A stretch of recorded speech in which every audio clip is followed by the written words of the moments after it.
And right there, you can feel the tension already. Natasha Morgan is trying to explain herself to the judge, but something's off. Notice how she starts with respect but quickly slips into confusion.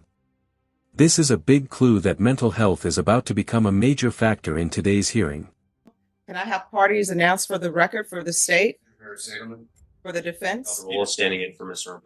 Umberto for Miss Morgan. And are you Miss Morgan? Yes, ma'am. All right. Yes, ma'am, Your Honor. All right. I got a little sore throat because the air conditioner over there in my dorm in 2 Bravo is freezing cold, and I'm sorry your voice is the worst. I wasn't talking to nobody, Your Honor. I respect the judge. My mother was an Air Force pilot, 97286, even though I broke the law before her. I apologize. Oh, your apology is your It's apology is accepted. It's horrible conditions. Yeah. All right. So here is my question. Defense. Have you had a chance to confer with her? She said that she was hearing voices or. I take medication. I take Judon. All right. And Yes. do you believe she's currently competent? I do so believe, Judge. I did speak with Mr. Saldana, and he expressed that his intention to go forward with this plea and Miss Morgan's intention to go forward. All right. Ms. Morgan, can you raise your right hand for me, please? Do you solemnly swear and affirm the testimony you give will be the truth and nothing but the truth, so help you God? Yes, ma'am, Your Honor. All right. You can lower your hand, state your name for the record. My name is Natasha Elizabeth Lloyd Morgan, Your Honor. All right. Ms. Morgan, if you were released, where would you be living?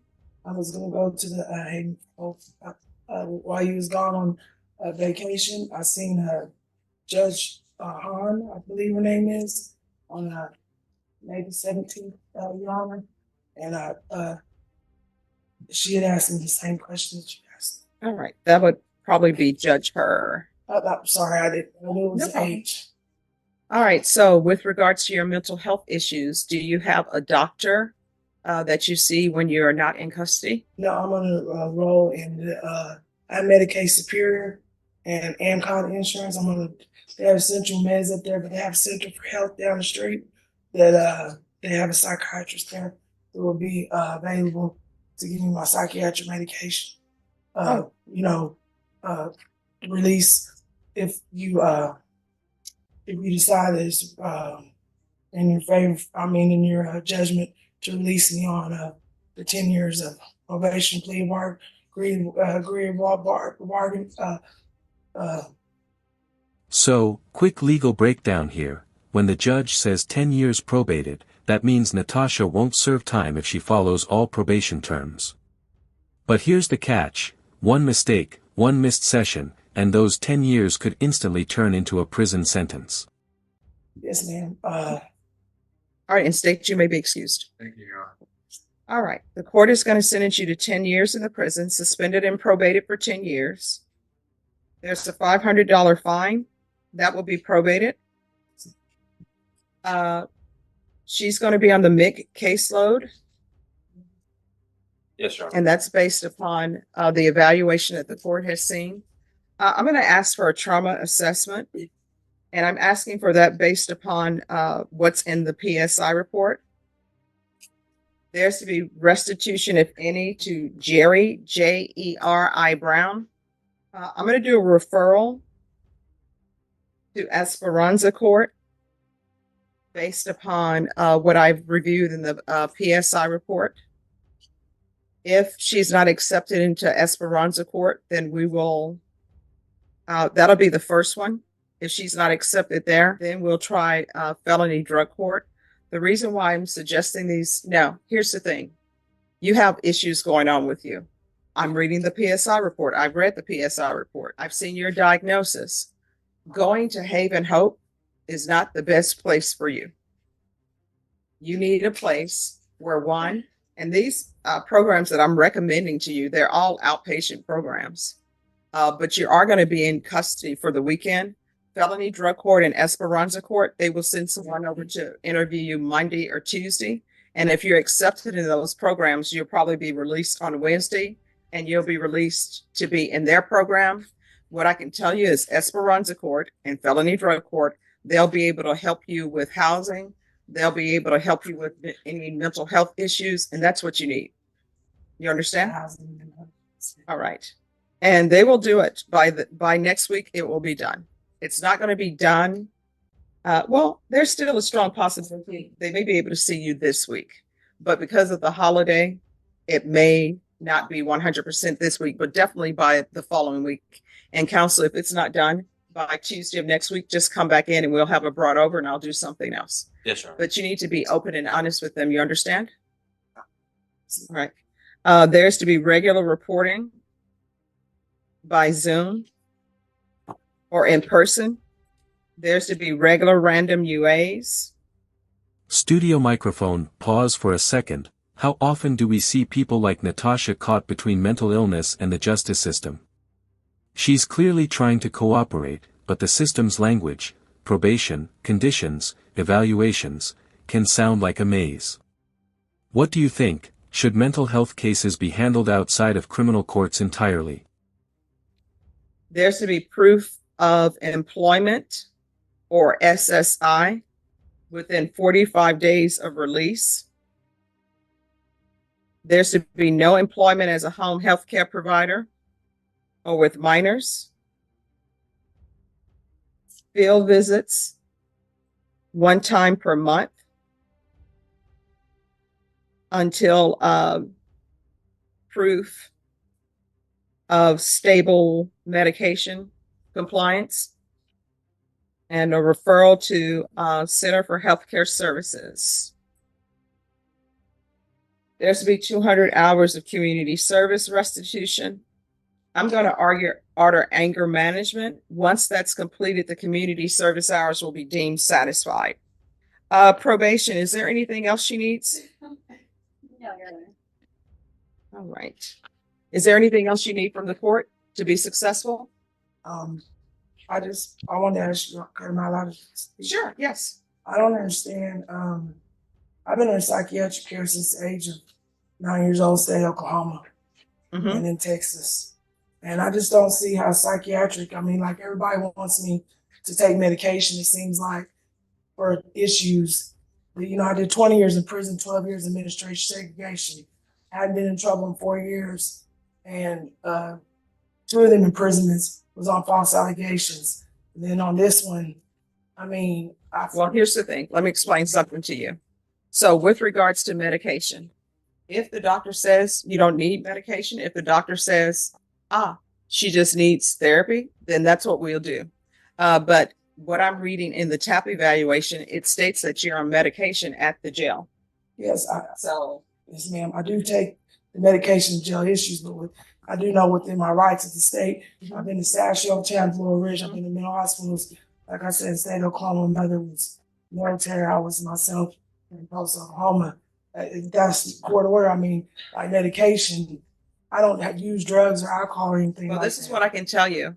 Legally, with medication, if you choose not to take the medication, what's going to end up happening is you may or may not decompensate. If you decompensate and become incompetent, they are probably going to take you into custody because this is considered a violent offense. And then they will seek to help you regain competency.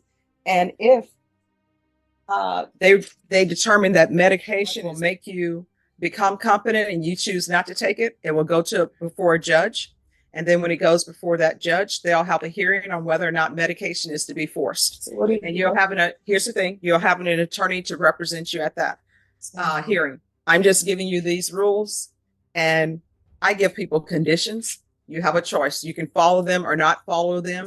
That is completely up to you. And of course, there are consequences when we make certain choices. All right. Good luck to you. If you need anything, just let the court know. All right. On this case, my understanding, a motion to revoke has been filed. I believe so, Judge. Yes. Yes. With regard to the non-enrollment in the Esperanza, Judge, I believe my client is a little bit confused because she was under the impression it needed like to be a prostitution or a drug charge. Now, I told her that that's not necessarily the case. The Esperanza court assesses her and they feel that she does meet criteria, then she would need to do that program. I did speak with the Esperanza court caseworker, Ms. Benavides. She did state that they attempted to do an assessment. However, that was cut short, but that they would not mind doing an assessment now that my client knows more about the program and to be able to give them a better look as to whether she meets criteria or not, that they can meet with her and assess her either tomorrow or Thursday. Okay, here's the thing. I don't know why I should give her a chance to do that. And this is why I'm saying that. When we were here on July 2nd, here we are in August, I ordered that she was to be assessed by a Esperanza court. I don't know why people think, and I'm speaking in general terms, why people think when I order something, their option is, oh no, I'm not doing that. I don't want to do that. The word I received back from Esperanza court, I believe, is she didn't want to do it. She'd rather just go to prison. I think it was just be continued to be allowed to do her probation. I know that she was released and checked in and did her orientation. I wasn't released. Excuse me, Your Honor. Please have permission to speak, Your Honor. Sure, you can speak. You can explain to me why you didn't follow the That was July 16th, ma'am. When I seen you July 2nd, I've been over here 11 times. You explained to me that you would grant me the 10-year probation. You asked me where I was going to go. You said you wanted Esperanza. I have the probation papers in my dorm that you wanted me to go to Esperanza Drug Court, Your Honor. On July 16th, I was pulled out. I'm not. Studio microphone, now here's where it really unravels. The judge's frustration is boiling over. When she says, why do people think when I order something, their option is no. That's courtroom talk for, I'm done with excuses. Natasha's story about doing the interview might be true, but defying a direct court order? That's never good news. Like I said, I was Corpus Christi area where I was raised when I did my 20 years in prison. I'm not aware of the San Antonio Drug Court. Never been to it. No, but here's the thing. I did it on July 16th, man. They took me to Understand. Esperanza. I did the whole interview for an hour. And you said, No, I did I it. don't want it. Yeah, you said, I don't want Esperanza court. Did you not say, counsel? Judges, I will tell you this. There's a motion to revoke that's been filed. I'll hear the motion to revoke and everybody can present whatever evidence they wish to present. Your Honor, if she does not meet criteria, then she would not be able to do the program as well. And that's what we believe, is that she does not meet criteria for the No, program. she said, my understanding is, and this is from probation, that she did not want to be in Esperanza court. So this is what we're going to do. We are going to have a hearing on the motion to revoke. Everybody can present whatever evidence they want to present, and then the court will make a decision on whether or not to revoke her or whether or not to continue her.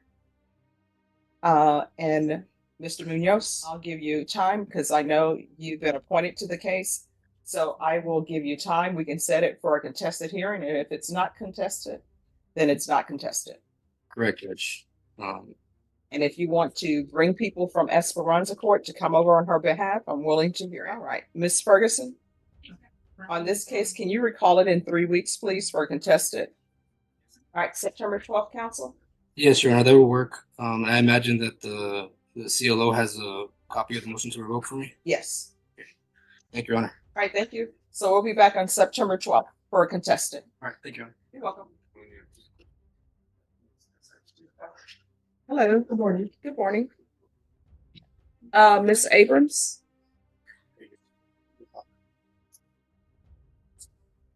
Yes, Judge. So where are we on this case? So, Judge, Mr. Munoz has done a wonderful job coordinating And with I the smiled at that because I knew No, you were going to say that. Yeah, He always says, right? Thank you. I'm coordinating with the PICU unit, and I made a couple of phone calls to Crosspoint, and they have accepted, approved, ready to go with Miss Morgan if the court allows. She has been approved for housing with them. They have agreed to ensure that she is on her medications and in conjunction with the Center for Healthcare Services. I would ask that we put her on the mental health unit to be supervised with probation and so forth. She was not eligible for Esperanza Court. She was not eligible for drug court. And I think at this point, this is the best place for her. All right, state. Judge, my understanding is that she was accepted into Esperanza Court. Studio microphone, wow, this is the emotional turning point. Natasha finally breaks down and apologizes, admitting she was angry and traumatized. The judge's response? Surprisingly human. She even gives advice about cooling off before reacting. That's rare in a courtroom this tense. It's a glimpse of compassion beneath the system. I think this may be the next best option. So are you all withdrawing the motion and altering amending conditions? Yes, Judge. All right. No, So is this what you want? Yes, ma'am. I want you to do better, Your Honor, and be a productive member of society. I wanted to say to you, I owe you an apology. I was angry. July 16th was a hard day for me.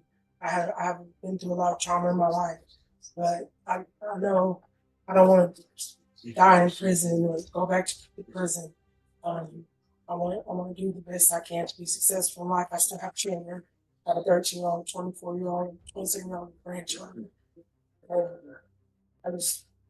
owe you an apology for getting angry and saying I was angry, and I've been wanting to take anger management, and I'm going to take anger management and comply with all orders of probation and the orders that you've written. All right. Well, apology accepted. And this is what people don't understand, and it's a hard thing to do. And I'm constantly growing. Nobody's perfect. Everybody's constantly growing. And I will tell you what I've learned to do, and I have to constantly remind myself to do it. If I see an email and I'm upset by the email, I don't respond to it right away. I'll respond to it the next day. And so that's what you should probably practice, responding the next day, because then you can perhaps take a step back and look at things objectively. So that's my 2 cents. Yes, ma'am. Well, actually, not my 2 cents. That's at least $1. That's a really good tip. Yeah. It's hard to do, but if you do it, you'll find out that it's better for you. Because once you said something, you can't take it back. And there's never been a regret, I don't believe, where you regret that you didn't send an email right away. All right. So I'll do the referral to Crosspoint. I'll agree with that. We're alternate man conditions. If you file the motion to withdraw. Yes, Judge. So we'll alternate man conditions to include Crosspoint, anger management, referral for Center for Healthcare Services, And mental health unit. and mental health unit. Yes, ma'am. All right. So in this court, people will say that probation is difficult, but I put conditions in place because I'm hoping those conditions that I put in place are something that will help you be successful. So in this court, to be successful on probation, communication is key. Your attorney will tell you this. If you have an issue, let probation know. If you think you're going to use, let probation know. I normally don't revoke people for seeking out help from probation. Like, I'm going to use probation, help me. Because we're here to hopefully make you a success. Yes, ma'am. Your Honor. All right. Is there anything else? All right. Good luck to you. Thank you. Thank you. You're welcome. Studio microphone, and in the end, it's heartbreaking. Natasha pleads true to violating her probation and gets 6 years in prison.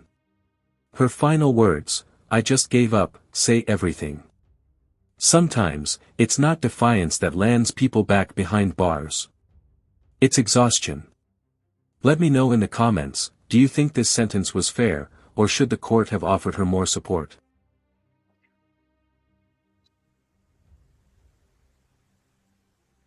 And are you Natasha Elizabeth Morgan? Yes, ma'am. Your Honor. All right. Did you review the motion to revoke community supervision with your attorney? Did you understand it? Yes, ma'am. Your Honor. Are you the same Natasha Elizabeth Morgan who was placed on community supervision in 2024 CR 1225 for the offense of robbery on July 2nd, 2024 for a term of 10 years? Is that you? Yes, ma'am. Your Honor. State.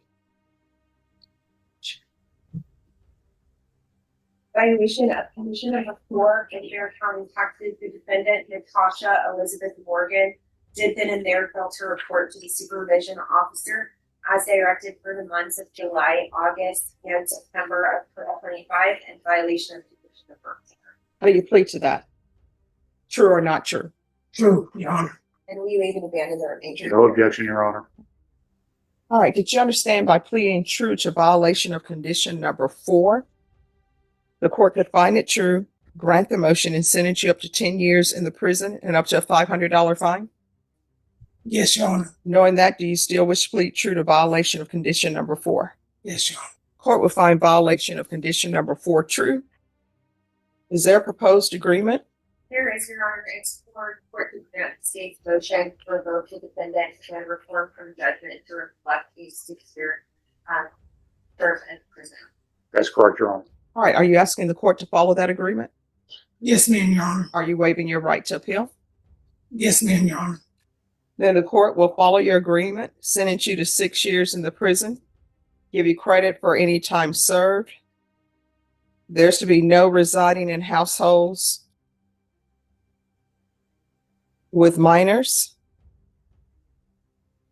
and no unsupervised contact with minors. Off the record. So what happened? Why couldn't you successfully complete it? Well, Judge Boyd, just be honest with you, I couldn't do it no more. I didn't have an address. I just gave up. All you had to do was come in here and talk to me or either call probation. No, I thought about it. Yeah. All right. Well, good luck to you, okay? Yes, ma'am.